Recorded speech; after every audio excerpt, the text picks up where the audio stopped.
सभी साथियों का स्वागत है आपके अपने YouTube channel MKS teaching point में। साथियों, बात करेंगे इस वीडियो के माध्यम से महत्वपूर्ण खबरों के परिप्रेक्ष्य में और निवेदन करेंगे कृपया वीडियो को अंत तक जरूर देखें। और जो साथी चैनल पर पहली बार विजिट कर रहे हैं तो कृपया चैनल को सब्सक्राइब करके बेल आइकन जरूर प्रेस कर लें। साथियों, बिहार शिक्षक भर्ती से संबंधित महत्वपूर्ण जानकारी आ रही। साथियों, अंक पत्र को लेकर के जो अभ्यर्थियों में रोष था कहीं ना कहीं अब समाप्त होने की ओर है और आज अंक पत्र जारी किए जाने को लेकर के नोटिस जारी कर दी गई है। और साथ ही साथ नव नियुक्त जो आपके शिक्षकों को सॉफ्टवेयर के माध्यम से जो है स्कूल आवंटन की प्रक्रिया को संपन्न किया जाएगा। महत्वपूर्ण नोटिस जारी कर दी गई है। आप सभी साथी देख सकते हैं, स्पष्ट रूप से लिखा गया है कि 26/2023 विद्यालय अध्यापक नियुक्ति प्रतियोगिता परीक्षा से संबंधित परीक्षाफल प्रकाशन के उपरांत 27/10/2023 से अभ्यर्थी अपना अंक पत्र आयोग की वेबसाइट पर अपने लॉगिन आईडी और पासवर्ड से लॉगिन करने के उपरांत अपने डैशबोर्ड पर जाकर के देख सकते हैं।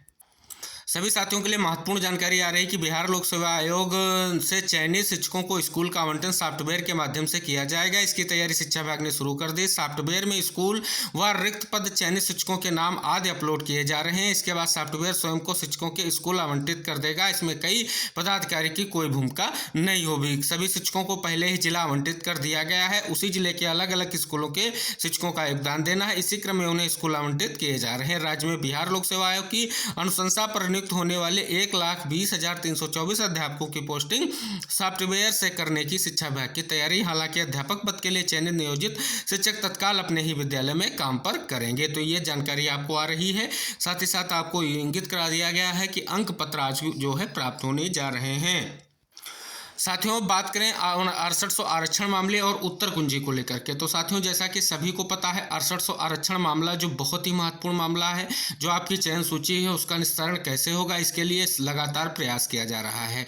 और इसी के परिप्रेक्ष्य में कल हमने आपको अवगत भी कराया था कि राज्यपाल महोदया से मुलाकात हुई है और आपके केंद्रीय वित्त राज्य मंत्री श्री पंकज चौधरी जी से मुलाकात हुई। इससे पूर्व में माननीय ब्रजेश पाठक जी से मुलाकात हो चुकी है और कहीं ना कहीं बीजेपी प्रदेश अध्यक्ष जो आपके हैं उनसे भी मुलाकात हो चुकी है और मामले को सीधे सीएम तक अवगत कराने का प्रयास किया गया है। और कहीं ना कहीं राज्यपाल महोदया से मुलाकात के बाद ये स्पष्ट हो जाता है कि 6800 आरक्षण मामले में जो सही और स्पष्ट दिशा निर्देश है उन पर जो है कार्रवाई चल रही है।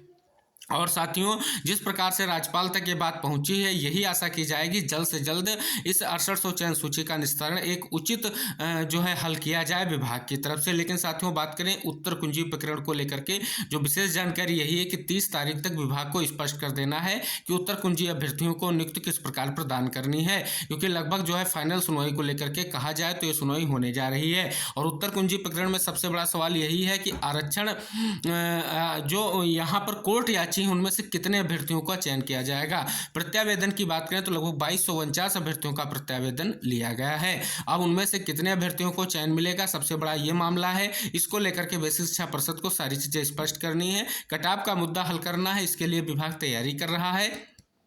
और साथियों, जो अपडेट प्राप्त हो रही है उसमें स्पष्ट किया जा रहा है मुद्दों के वैकल्पिक हल की तैयारी हो सकता है जल्द ही देखने को मिले। क्योंकि साथियों, आपको अवगत करा दें, एक साथ ही निस्तारण नहीं हो सकेगा, तो उत्तर कुंजी निस्तारण को लेकर के वैकल्पिक हल का प्रयास विभाग की तरफ से लगातार किया जा रहा है। और साथियों, बात करें तो केवल रिविजिट से जो है आरक्षण जो वंचित है उनका हित संभव नहीं है और रिविजिट मात्र से ही उनका जो है अहित होगा। क्योंकि साथियों, आपको अवगत करा दें, जिस प्रकार से आपने देखा है कि जो भी रिट कोर्ट का आदेश है उसमें एटीआरई को सिलेक्शन का पार्ट माना गया है। अगर साथियों ऐसे ही सिलेक्शन का पार्ट मान करके जो है कट ऑफ डिसाइड कर दी जाएगी तो आरक्षित जो पीड़ित हैं या आरक्षण वंचित हैं उनका जो अहित जरूर होगा। तो मुद्दों के वैकल्पिक हल पर जो है विभाग विचार कर रहा है। सबसे पहले उत्तर कुंजी पर आपको चीज़ें देखने को मिलेंगी और जो आरक्षण केस है उसकी जो जड़ है कहीं ना कहीं वो आपका मुद्दा है, उसको देखते हुए चीज़ें देखी जा रही हैं। और उत्तर कुंजी पर जो अपडेट आ रहा है कि अवैधानिक नियुक्ति जो है प्रदान किए जाने की प्रबल संभावना दिख रही है और ऐसा ही कुछ आप सभी साथियों को देखने को मिलेगा। हालांकि कोर्ट का आदेश है, उन याचियों को निर्देश मिला है जो कहीं ना कहीं उच्च न्यायालय में याचित है और उनको जो है नियुक्ति प्रदान करने का सुप्रीम कोर्ट का जो निर्देश है उसको लेकर के अनुपालन अब होगा। इसके लिए विभाग तैयारी कर रहा है और कहीं ना कहीं लगातार मुद्दे को देखें तो 80 से 80 दिनों का लगभग धरना कंप्लीट होने को है और लगातार जो प्रयास हैं वो सार्थक नहीं साबित हो रहे थे। लेकिन अब जो पिछला धरना सीएम आवास का घेराव किया गया है उत्तर कुंजी प्रकरण के साथियों की तरफ से, वहां से विभाग पर बड़ा दबाव बना है और उत्तर कुंजी मामले का निस्तारण करने को लेकर के जल्द से जल्द स्थिति स्पष्ट करने की बात की गई है। तो साथियों, आशा करेंगे कि उत्तर कुंजी मामले पर ही स्पष्ट हो सकेगा कि कटाव को लेकर के जो स्थितियां अब तक बरकरार हैं उन पर क्या स्थिति अपडेट की जाती है, और आरक्षण मामले की सुनवाई को लेकर के जो स्थितियां हैं वो आपको अवगत करा दें। अभी मामले में सुनवाई को लेकर के लंबा समय है। हालांकि उत्तर कुंजी मामले में जो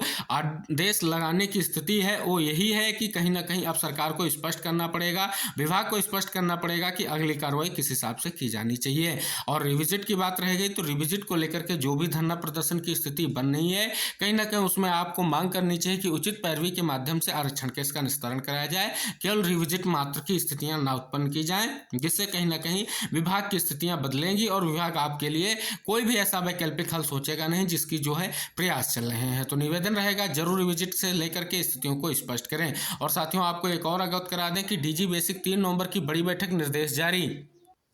शैक्षणिक बदलाव की होगी समीक्षा। योजना भवन में शिक्षा महानिदेशक ने 3 नवंबर के जिले के अधिकारियों की बुलाई बैठक। बेसिक शिक्षा परिषद की ओर से संचालित सभी विद्यालयों की प्रगति के लिए लागू की गई योजनाओं से अभी तक के कितना बदलाव हुआ, इसकी अब समीक्षा की जाएगी। इसके लिए बिंदुवार एजेंडा भी जारी कर दिया गया। स्कूल शिक्षा महानिदेशक विजय किरण आनंद ने आगामी 3 नवंबर को सभी बेसिक शिक्षा अधिकारियों और मंडलीय सहायक शिक्षा निदेशकों को तलब किया है। योजना भवन में आयोजित होने वाली यह बैठक प्रातः 10 बजे से लेकर के शाम तक चलेगी। इस बैठक में विद्यालयों का सुंदरीकरण और इसमें विद्यालयों के लिए जारी राशि का उपयोग और विद्यालयों में उपलब्ध कार्रवाई सुविधाओं की समीक्षा की जाएगी।